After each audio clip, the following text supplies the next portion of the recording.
Hey guys, welcome back to my channel. I'm Meghna Menon and today it's my second video of the series Light. So let's just do a quick brush up of my previous video. We learned three properties. So the first property was that light has wave particle duality. The second property was that light travels very fast. The third property was that light travels in a straight line. So based on the third property, if light is blocked by any opaque object like here,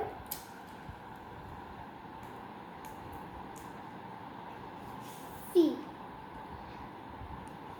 now light is not bending its way around the object to light up the part behind. That's why it's dark, and this is a shadow. I hope you can see it properly.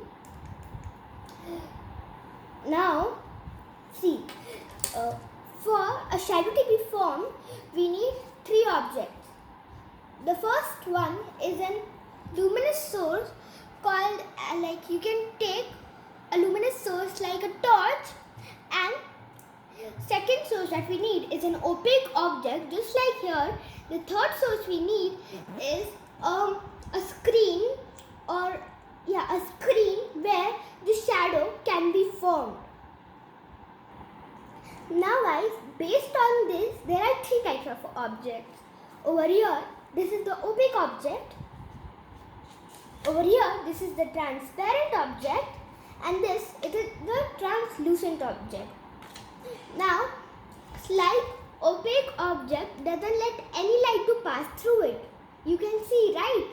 That's why shadow is formed. With a transparent object,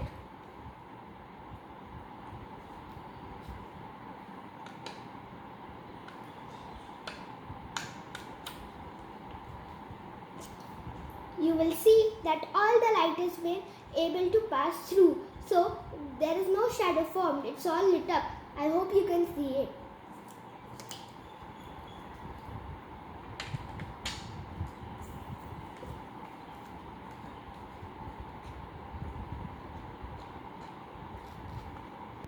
Now guys, this is a translucent object, like frosted glass, you can say, or oil paper or butter paper.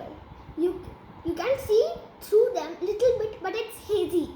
So now guys, a translucent object, let partially the light go through it and some light is blocked. As you can see, it's forming a grey shadow. And an opaque object, like just right here, you saw it produces a very black shadow. Right guys?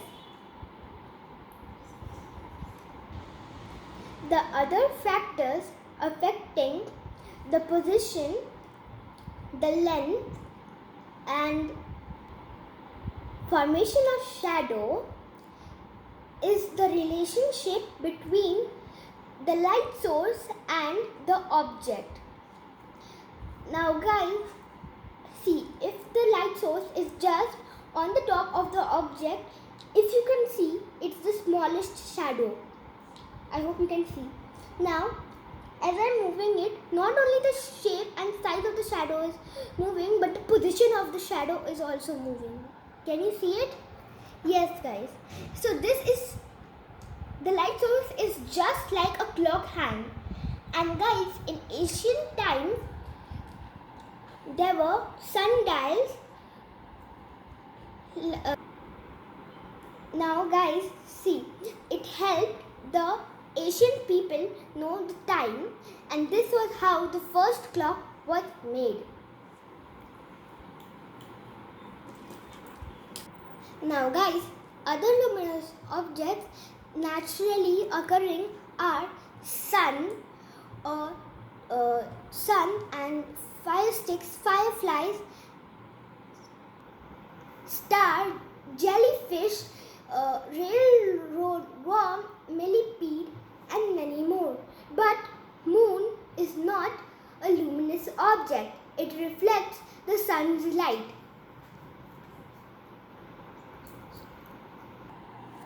The other factor